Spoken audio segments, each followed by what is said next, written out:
Civil Service Exam Math Reviewer number 31 and 32. So tungkol pareha sa percent problem. So i-post nyo muna, try nyo sagutan bago panoodin ang aking solution. Okay, so let's start with number 31. A patient weighs 70 kilograms and is 12.5% underweight. How many more kilograms should the patient gain to reach the ideal weight? Okay, so sa problem na to, pwede tayong gumamit ng ratio and proportion. So pag gumamit tayo dito ng ratio and proportion, i-analyze muna nating mabuti. A patient weighs 70 kilograms daw.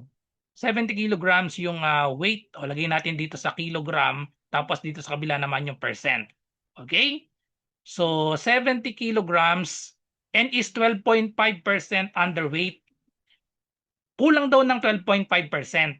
Okay? So ibig sabihin, ilang percent yon kung kulang ng 12.5%? Dahil underweight siya ng 12.5%, ibig sabihin, yung 100%, babawasan natin ng 12.5%. So ano magiging sagot dito? Lagyan natin ng decimal ito. Ayan. So tanggalin na natin yung percent. 100, pwedeng isulat yan as 100.0. Tapos isubtract lang natin to. So ito magiging 10, ito magiging 9, and then ito ay 9. So 9 minus 1, 8. 9 minus 2, 7. Copy the decimal. I-align lang natin. 10 minus 5 is 5. So therefore, yung 70 kilograms, ang katumbas niyan sa percent ay 87.5% lang. Kasi nga 12.5% underweight. So ang tinatanong, how many more kilograms? How many more kilograms should the patient gain to reach the ideal weight? Ang ideal weight, 100%. Okay? So 100% yung ideal weight, lagyan natin ng kilogram ito. So, isolve muna natin itong ideal weight. Tapos, pag nasolve na natin yung ideal weight, ang hinahanap natin dito, how many more kilograms? Ilan yung kulang from 70 para maging 100% siya, hindi na siya underweight. So, isolve muna natin yung n tapos tsaka na lang natin i-subtract. Okay, so ito ay direct variation. So, pag direct variation, ang shortcut natin dito, syempre kapag yung 87.5% naging 100%, tumaas, syempre itong 70 tataas din yan. Okay? So parehas ng arrow, ibig sabihin direct variation. Sa direct variation, ang operation ang ginagawa natin kapag naka-table, lagyan lang natin ng fraction bar, then lagyan ng equal sign, and then cross multiply. So solve for n, i-cross multiply lang natin. So n times 87.5, we have 87.5 equal 70 times 100. Okay? So wag na muna nating i-multiply yan. So tapos nawala yung n, lagay natin yung n dito. Ayan, may n times 87.5 and then divide natin both sides by 87.5. Kung alam niyo yung conversion nito sa fraction, madali lang ito, no? Yung 87.5 kasi sa fraction 7/8 lang yan eh. So cancel na natin to. So therefore n is equal to, pwede namang i-multiply na natin ito tapos i-divide natin. Kung gusto niyo decimal yung solution, 70 times 100. So pwede na nating i-multiply, that is 70 100 or 7,000. Okay. Divide natin sa 87.5. Tapos gawin nating whole number ito. Gawin nating whole number, move ng isa. Ito, move din natin ng isa. So magiging siyang 70,000 divided by 875. So i-divide na natin manually. So i-divide natin manually. So burahin ko dito. Pakita natin yung division natin manually. Eksakto ang magiging sagot dito kasi based sa choices. Dapat mag-eksakto ito. 70,000 divided by 875.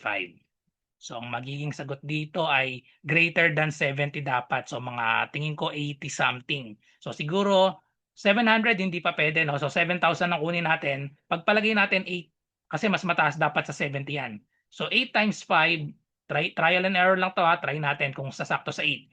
8 times 5, 40. 8 times 7, 56 plus 4, that is equal to 60. 8 times 7, 56 plus 6, 56, or 8 times 8, nasa na tayo? 8 times 8, 64. 64 plus 6, oh, eksakto na pala, 70. So, eksakto 70, no? Pag sinubtract natin, 0 na. Dahil 0 na, so, 0 na rin ito. Kopyahin na lang natin ito. Pag binring down natin. So, 80. Yung ideal weight pala natin ay 80. Yung 70, underweight siya kasi 87.5% lang siya. So, yung ideal weight ay 80. So, ilan yung kulang niya? Ilan yung kulang niya? Isubtract lang natin. So, therefore, 80 minus 70, yung kulang niya na weight ay 10 kilograms. Letter C ang tamang sagot. So, yan ang solution gamit ang ratio and proportion. Kapag naman gumamit tayo ng formula para sa percentage, ang magiging solution naman natin dito, yung 70 kilograms daw ay 12.5% underweight siya. So ang tinatanong, how many more? How many more kilograms should the patient gain to reach the ideal weight? So let natin yung X yung ideal weight. Okay? So ideal weight yung X. So itong 70 kilograms, kulang ito kasi 12.5% underweight siya. So ibig sabihin, yung 70 kilograms ay ano nga ito? 70 kilograms ay ano lang siya, 87.5% lang siya. 87.5% lang siya. Kasi nga 12.5% underweight siya, kailangan nating i-subtract sa 100%. So tapos para makuha natin yung ideal weight, kung ang 70 kilograms ay 87.5%, gawa natin ng equation, pag minultiply natin itong 87.5% minultiply natin dito sa x, ang magiging sagot ay 70 kilograms. So tapos, para ma-solve yung x, i-divide natin both sides by 87.5 na parehas na nga ito ng kakalabasan kanina, 87.5%. So i-convert natin sa decimal ito, di ba same na ito? So ang value ng x ay equal sa 70 kilograms. 70 kilograms. Pwede na natin hindi isulat yung kilograms. Tapos yung decimal natin, pag kinonvert sa percent yan, that is 0.875. So pag nagdi-divide tayo ng decimal, kailangan gawin natin tong whole number. So move ng tatlo, 1, 2, 3. So ito move ng tatlo, 1, 2, 3. Eh di ba same na to nung kanina, 70,000. Dagdagan ng tatlong zero dito, tapos ito move natin, magiging 875. O kaparehas na nung kanina. So gamit ng percentage formula, same ang kakalabasan niyan gamit yung kaninang solution natin na ratio and proportion. So same answer, magiging 80 ang sagot dito tapos isasubtract natin, letter C ang magiging sagot. So same answer. Okay, so next number 32. The prices of all home appliances sold at Benson's Marketing have already been reduced by 15%. Okay, ni-reduce by 15%. During an anniversary sale, an additional discount of 10% is given. What single discount is equivalent to the two discounts given? Ang common mistake dito, ang nagiging trap, pinag-a-add itong dalawa, 15% tsaka 10%. Ang magiging sagot nyo, 25%. Yun, pag inad nyo, mali yan. Okay, mali yan ha. Huwag nyo pag-a-addin yan kasi ibig sabihin na itong 2%, kukunin muna natin yung 15% discount and then after getting the 15% discount, tsaka natin i-apply yung 10%. Pag pinag-add nyo, mali po yon. Ang sagot dapat dyan, a little less than sa 25%. So mali na tong letter A, mali na yung letter B. So nandito sa CDE ang magiging sagot dyan. So kasi ganun yung technique dyan, kapag dalawa yung percent, automatic mas maliit dapat. Pag inad sila 25, ang sagot mas maliit dapat. Okay? So para isolve yan, mag-let tayo ng price, walang nakalagay. So ile-let ko, let 100. 100 be the price para madaling isolve. Madaling isolve yung percentage kapag ang nilet natin na number 100. Okay? So the price of all home appliances sold at Benson's Marketing have already been reduced by 15%. Ito yung first discount. Kunin natin yung first discount.